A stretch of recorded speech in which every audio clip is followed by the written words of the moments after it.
रहीम और उसका दोस्त खेत में बैठकर बातें कर रहे थे।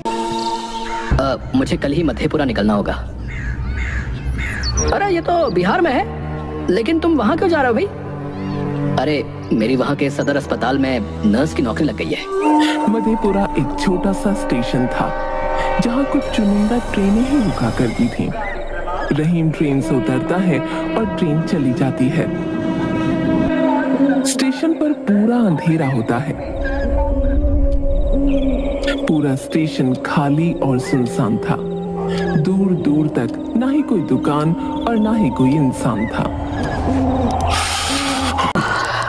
कितनी ठंड है, कोई इंसान भी नजर नहीं आ रहा है।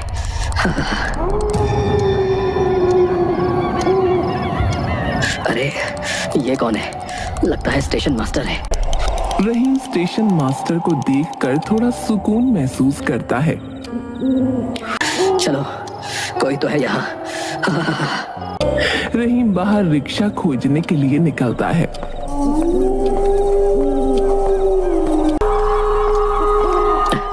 अरे यहाँ तो एक भी रिक्शा नहीं है। अब क्या करूं? वापस स्टेशन जाकर एक बार स्टेशन मास्टर से पूछ लेता हूँ। स्टेशन मास्टर किधर गया? अभी तो यहीं था। इतनी ठंड की रात को और कितना चलूं? कहां कहां भटकूं? थक भी गया हूं काफी।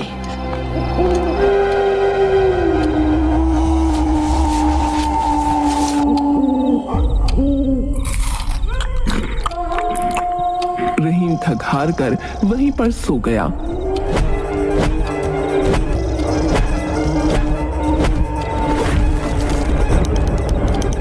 कि तभी उस स्टेशन मास्टर का आधा मुंह जला हुआ था। रहीम ये देखकर डर गया। उठो उठो, मैं थोड़ी देर में यहाँ से चला जाऊंगा। ठीक रहेगा अगर तुम भी किसी सुरक्षित जगह पर चले जाओ। सुरक्षित जगह? लेकिन इससे पहले रहीम कुछ पूछता, स्टेशन मास्टर वहां से जा चुका था। रहीम तुरंत वहां से भागकर वापस रिक्शा खोजने बाहर चला जाता है। इस बार बाहर कुछ रिक्शा खड़े थे। ये बात रहीम को थोड़ी अजीब लगती है। थोड़ी देर पहले यहाँ पर कोई भी नहीं था और अभी ये सब अचानक कहां से आ गए? रहीम उनके पास गया, लेकिन पास जाकर उसने ऐसा कुछ देख लिया कि देखकर ही तुरंत वहां से उल्टी तरफ दौड़ लगा दी।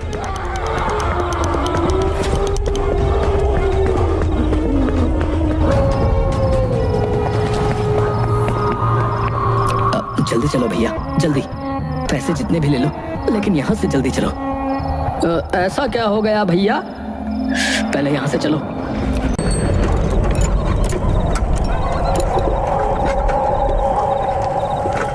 रहीम ने तुरंत रिक्शा वाले के पैर देखे और पैर इंसानों के पैर जैसे थे। इस बात से उसे थोड़ी तसल्ली हुई। ये जगह थोड़ी अजीब नहीं है? रात में तो सारी जगह अजीब ही होती है साहब। वैसे साहब, आपने बताया नहीं कि जाना कहाँ है?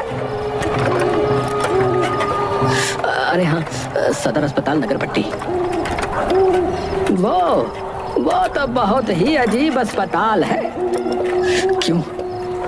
अरे उस जगह पर 2-3 अस्पताल हैं साहब, लेकिन सिर्फ एक यही अस्पताल है जो कब्रिस्तान और शमशान दोनों से बराबर की दूरी पर पड़ता है। लोग उस अस्पताल को मनहूस समझते हैं। कोई भी अपना इलाज जल्दी वहां नहीं कराना चाहता है, लेकिन किसी और अस्पताल में बेड खाली नहीं मिलता तो लोगों को मजबूरन उस अस्पताल में ही जाना पड़ता है। लेकिन आप चिंता मत कीजिए, वहाँ पर हमारे बहुत सारे दोस्त रहते हैं। कुछ दिक्कत होगा तो बताइएगा। अच्छा? क्या हुआ साहब, आप चुप क्यों हैं? रहीम ने थोड़ी हिम्मत दिखाई और रिक्शे वाले को सब बताया। मैं जब स्टेशन से बाहर निकला तो कोई भी रिक्शा वाला नहीं था वहाँ पर। फिर मैं ठंड में वापस स्टेशन के बेंच पर जाकर सो गया कि तभी मुझे स्टेशन मास्टर ने उठा दिया। उसका आधा मुंह जला हुआ था। मैं उससे काफी डर गया। उसने मुझे सुरक्षित जगह पर जाने के लिए कहा। उसके बाद जब मैं वापस स्टेशन से बाहर निकला तो इस बार वहाँ 3-4 रिक्शे वाले थे। जैसे ही मैं रिक्शा वाले के पास गया तो मेरी नजर उसके पैरों पर पड़ी। फिर क्या हुआ साहब? उनके पैर नहीं थे, पैर की जगह खुर थे।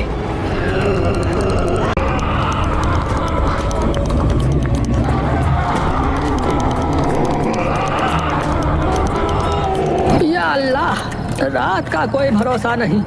सिर्फ पैर ही देखे आपने? हाँ, और क्या देखना था? आपने उनके कान और आंखें नहीं देखी? कहीं वो यही खुर तो नहीं थे?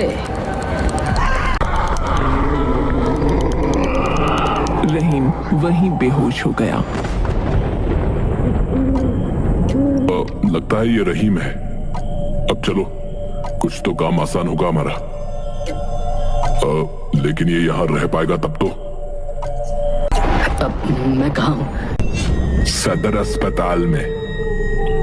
मैं यहाँ कैसे पहुँचा? पिंकी के पति रात को खेत में हल्के होने गए थे, तुम वहीं पड़े मिले। मैं इस अस्पताल का हेड नर्स हूँ। तुम रहीम हो ना? हाँ, मैं रहीम ही हूँ। रहीम ने उसे अपनी पूरी कहानी सुनाई। पूरी कहानी सुनने के बाद रमेश ने रहीम को चौकन्ना किया। रहीम, तुम्हें यहाँ थोड़ा कठोर बनकर रहना पड़ेगा। हो सकता है वो कोई बुरा सपना हो। तुम जाओ और सामने वाले कमरे में जाकर सो जाओ। रहीम शांति से सो जाता है,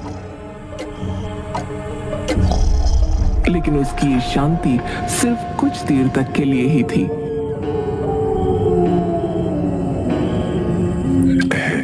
रमेश तुम्हारी परीक्षा लेगा। अगर तुम पास हुए तो ही तुम्हें नौकरी पे जाने को मिलेगा, नहीं तो घर वापस जाना होगा। लेकिन मेरी नौकरी का लेटर आ चुका है, अब कौन सी परीक्षा? कभी इंटरव्यू का नाम नहीं सुने हो क्या? और नहीं पास करोगे तो लेटर का कोई मतलब नहीं है। नहीं, मेरे लिए ये नौकरी बहुत ही जरूरी है। मैं कल अच्छे से रमेश जी की परीक्षा निकाल लूंगा। तो परीक्षा की तैयारी आज ही कर लो, नहीं तो बिना तैयारी के कोई पास भी नहीं हो पाता। वैसे भी ज्यादा लोग मना ही कर देते हैं। भला सोचो, इतने बड़े अस्पताल में सिर्फ 4-5 नर्स।